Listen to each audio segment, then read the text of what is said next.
want to thank you so much for coming on the show. And I just want to understand your definition of freelance and being a product designer. Would you like to share some thoughts around that? Yeah, sure thing. So I don't really have a very strict definition about being a freelancer or a consultant because it's something that it's always a work in progress. So when I started freelancing, I had the first taste of freelancing when I was studying engineering. In my second year of college, I started making websites. And back then, I didn't realize that there was this field called as design and development. I thought it was just making websites. And the reason why I did that was I was not very motivated by the things that they were teaching me in college. And I wanted to get the real taste of the things that people actually use in the industry. So I just started dabbling around that and I got a few website assignments. It also gave me a bit of a side income. And then I realized that, shit, you can actually make money from this, and which is how I started freelancing. Now, that was a very rookie freelancing. And after that, fresh out of college, I didn't want to continue this as a career, like being a freelancer. And I would never recommend someone to start with freelancing. We could get to that later. So, fresh out of college, I got a job, and that was my first job at Book My Show. And that was my first design job. So I was a professional designer for the first time, and then I learned what design was. But I still kept on freelancing because I always think of freelancing as a gift that keeps on giving. There are a lot of aspects to freelancing than just design because you are working directly with the client. You're supposed to understand their business. It helps you improve communication. You are actually taking ownership of your work, and those things I kept on learning on those things. And as I progressed in my career, the definition of freelancer kept on changing for me. And after 2 years of full-time work, I realized that I wanted to become a full-time consultant, which is, you can also call it like a full-time freelancer or an independent freelancer. And that's when the actual freelancing started for me because my livelihood depended on it, right? My paycheck was coming from freelancing. So this is when I actually took things very seriously. And I also positioned myself from being a freelancer to a consultant.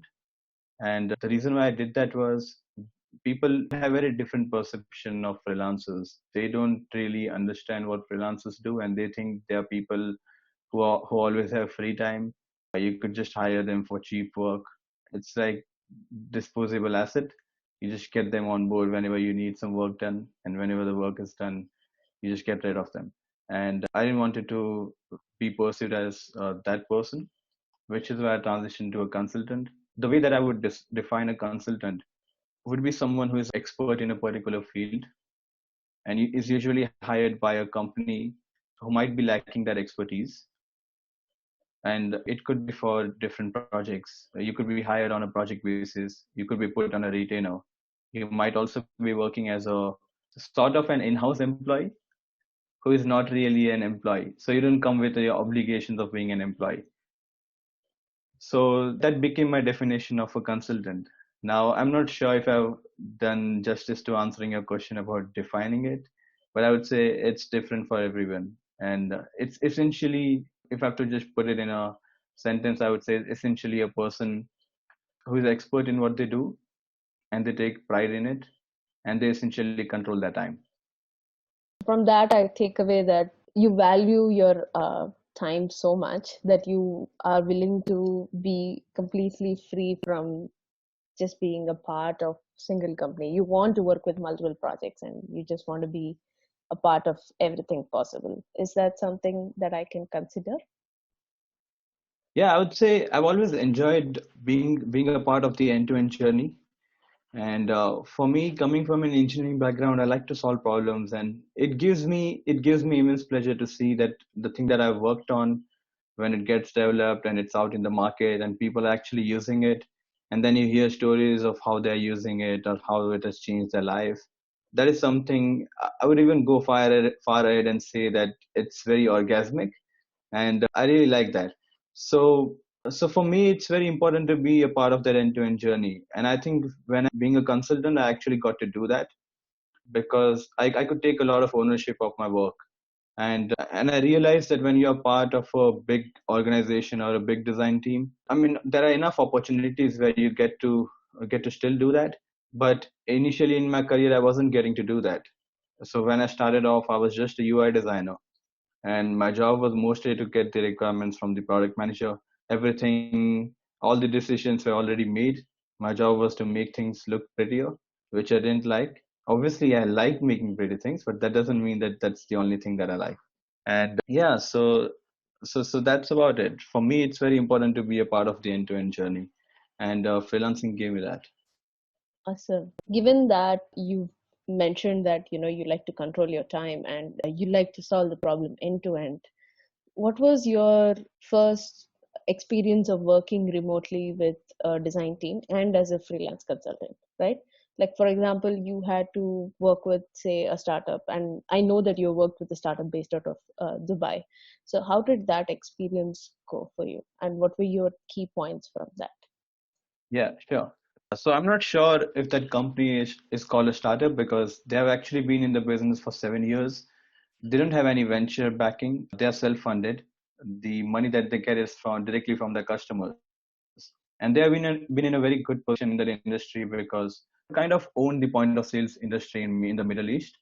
And I would say my experience working with them has been one of the best that I've ever had. And I specifically worked on two projects with them, and those two projects have been the best projects of my life. And the thing that I really like was, now the company was quite small. It was just about 20 odd people when I joined them as a consultant, and it has ultimately grown now, and they have put up a new office in Kochi, and I think there are more than 60 people now, which is great. It gives me joy to see the kind of progress that they have made. So when I was working with them, they didn't really have a design team or even an in-house designer. There was this one person who was like a unicorn, so he used to do both design and development, and he was mostly involved in development. Their CTO, who is also their co-founder, was my point of contact, and he was the person that I did the most amount of collaboration with. Even though he was a CTO, he really had a very good design understanding. And in a way, I also consider him as my mentor. He could share so many insights on design with me. He helped me improve my process, and he was just overall a good design thinker. And it also taught me that you don't always have to go to great designers for great design advice. It can come from all kinds of stakeholders. And I think that alone, getting to work in such close collaboration with him, and this guy, he has great experience. He has worked in gaming industry, and I believe that gaming industry is one industry where UX is of prime importance, and you could learn a lot about user experience from game design. So it taught me a lot of those things as well. And overall, the kind of projects that I was getting to work on were quite challenging, and when it's challenging, it's also rewarding. They also invested quite a lot in user research. They actually invited me to a user research trip to Dubai for about 15 days, where I interviewed about 9 to 10 restaurants for this project that I was working on. I got to see those products being used in the real environment. It was quite refreshing, and I'd not seen many companies make that kind of investment into design. So overall, the experience was pretty awesome. That's really nice. I assume this was a long-term thing, right? The Dubai-based thing. Like, how long is usually these kind of projects?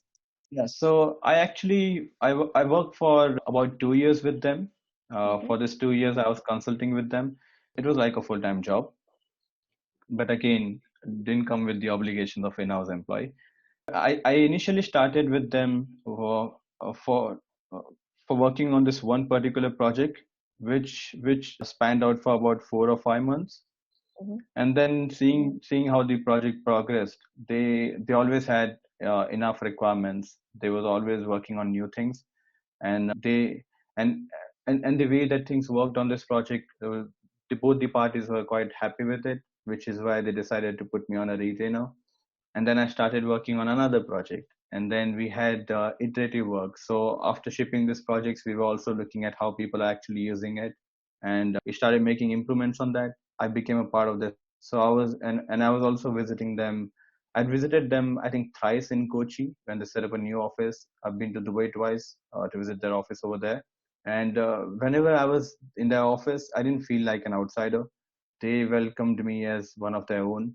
They also included me their team events and office events, which is also quite nice. They had a nice Christmas party in Kochi when I was there. And being a freelancer, I don't really get to experience these things. So it was quite refreshing to see that that a company who has hired you as a consultant would also bring get you involved in those things. So I'd say 2 years of work and 2.5 projects. Nice. Yeah. So the timeline is quite long. That means that being a freelancer, you've had other projects that would have come while this major project was happening, right? I'm assuming. So, when that is a situation, how did you manage between these multiple projects, and what would your typical, way of approach for these kind of things be? Yeah. So when I was working with them, I didn't take on a lot of other projects, and at any given point of time in my career, I would never work on more than two projects because I believe that I'm usually on a larger contract with these companies, and I believe that I'm not doing enough justice with them if I take too many projects. In that case, my attention gets divided into so many things, and I'm not able to focus on that one project. So at any given point of time in my career, I would never have more than two or three projects. And over the years, I also created a network of other freelancers. This could also be full-time employees who had some extra time and wanted to work on smaller freelance projects. This could be full-time freelancers who are just working like me. So whenever I used to have more projects, I would kind of try to refer it to them. Sometimes I would be involved in the initial onboarding, help them set up, and then once things are ready to go, they would just take charge of that. And so yeah, managing projects, it was difficult in the beginning because it's also very difficult to get an overall understanding of the pipeline that you have, because usually, I mean, to be honest, the projects would always pan out for more time than what you had expected in the beginning, and then that creates a lot of problem.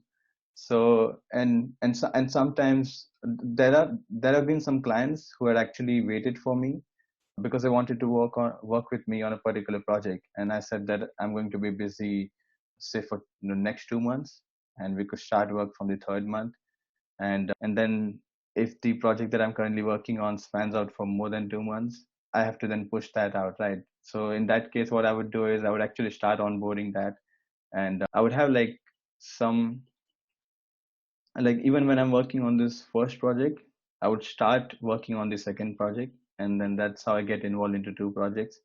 And then my goal would be to finish the first project as soon as I can, because I want to give my full attention to the next one. So it's very challenging managing things, but I would say that always having a network of people who could step on board and help you with some of these challenges is always useful. Which is, I would say that if you're a freelancer, you should always look to build an audience or be involved in the community. You can always find help. Awesome. So you spent time in building the community so that you could not just, share knowledge. Your blog Product Disrupt is quite a super hit among us designers because it's a very well crafted newsletter. We understand a lot of new things every single time. Is that your way of not just building community, but also understanding how to, maneuver different aspects, learn different from different people? Is that something that you would go through? So the last point that you mentioned, which is try to learn from other people. Now that's essentially why I started Product Disrupt, because I would just give you a quick overview on how this all started.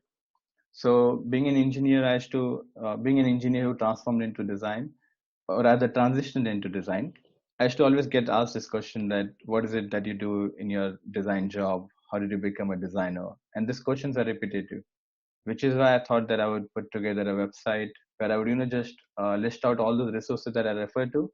So I used to follow a lot of designers who used to write newsletters, share their case studies, and I could learn a lot from their process, understanding just going through the projects, it taught me a lot, and I kind of incorporated that into my process as well. So I already had that list, and I just made it public. And when I launched it on Product Hunt, fortunately, it became the number one product of the day. And the Product Hunt community is very engaging, and they give you a lot of feedback. So there were a lot of comments which said that if you could start a newsletter where things would be curated by you, we'd be very happy to subscribe to that. And I just picked it from there. I just started a newsletter, and as I just kept on learning these new things as I started building it. And I believe that if you want to learn something new, you have to actually start working on it. You can't just, can't just be a passive learner. If you get actively involved, that's the way that you can learn something new. So it kind of became a way for me to learn new things, learn from other people, and also when you're very involved in your primary work function, which is designing for clients, you kind of it becomes very difficult for you to not be soaked into that, and you kind of cut away from the outside world of the community. But I didn't want to do. I always wanted to keep that going, so it became a place for me where I shared my inspiration, and it was also a motivation for me to always keep looking out for the good resources that are out there, and always stay connected with the community. So I just took things from there, put it out again, and yeah, essentially that is what I tried to do with that. Just keep on learning. You are also working remotely when you've been in, Bombay, and you've been doing these aspects. So what was your typical day like, and how did you manage these aspects? Oh, so I didn't really have a typical day. It was quite different from time to time. But I would say my the way that I worked actually depended upon the project, and my routine was dictated by the project that I was working on. So I would just dive into this one particular project, and I would tell you how my routine was for that. So when I was working with Sapad, this is again the client based in Dubai. I used to start work at about 12 p.m.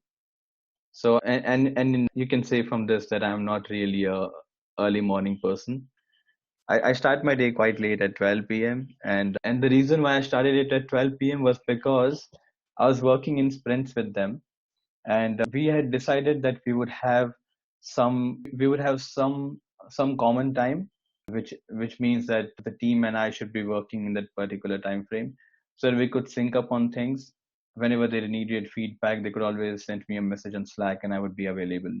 We could schedule calls as well. So we had this about 4 or 5 hours of sync up, and then apart from that, it was up to me how I controlled my time, because I took ownership of my work, and my job was to get the job done. So it was okay for me to not have a fixed fixed schedule. I synced up with them till about 4 p.m. And this was a time where I used to do most of the communication work, or providing feedback, or trying to do those things which would actually involve those other people as well. And after that, I would just I would start working on the things that I was supposed to do, which is the design work. And this actually went on till about 11 p.m. or 12 p.m.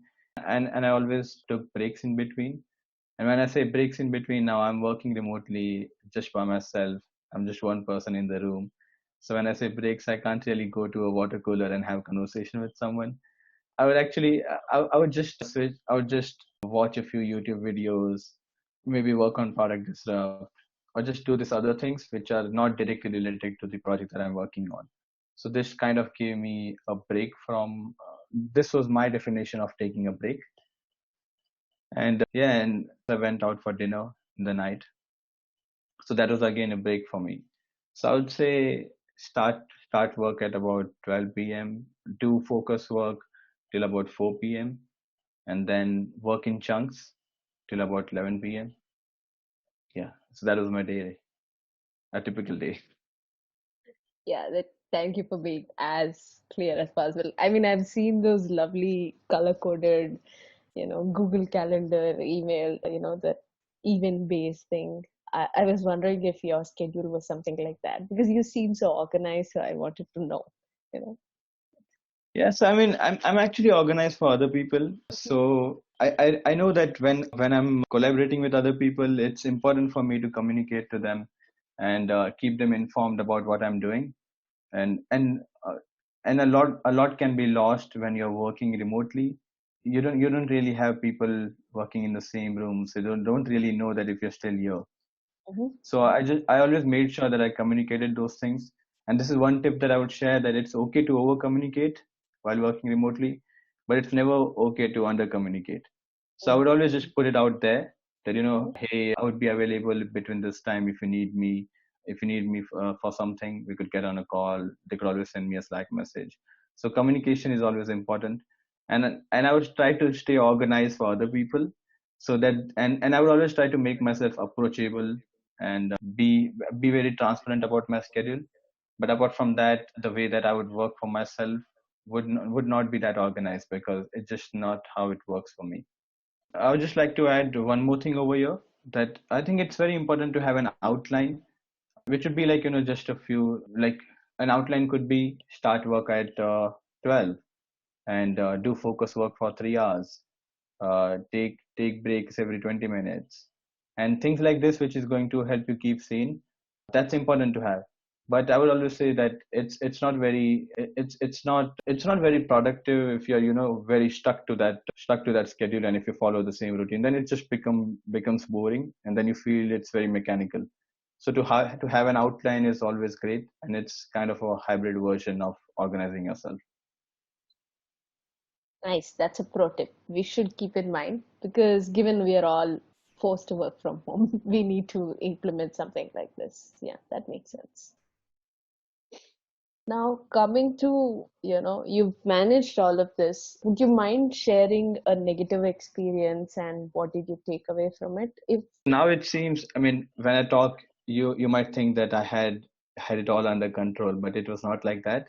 Initially, I used to face a lot of challenges with this. I have this habit of, when I get immersed into something, I kind of lose the sense of time, and I'm just working on this thing continuously. Like, say if I'm working on a case study for Behance, I would spend the entire day not even knowing that I'm hungry, or not even knowing that it's already gotten dark outside, and I didn't used to cook that time. So I had to order food on time.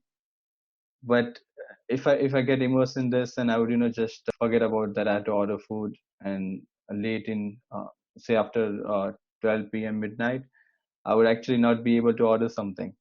So I've spent some nights where I just forgot to order food. So there are things like this that which had always bothered me. And I realized that I was kind of getting into this toxic habits of not having a touch with the outside world, and this was kind of driving me insane. And it's and when you're working by yourself, and you're not really having any human connection, you don't really get to talk to that many people.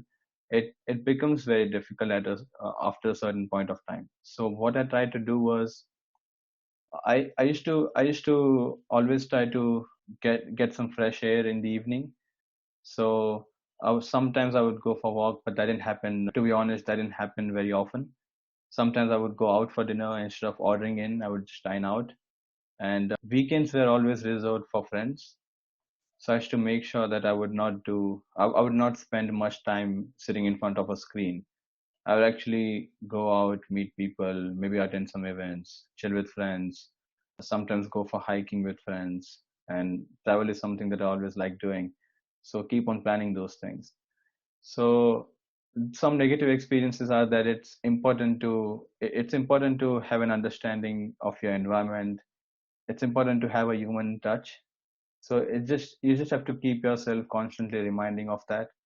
And because it's easier to forget those things when you don't have other people looking over you.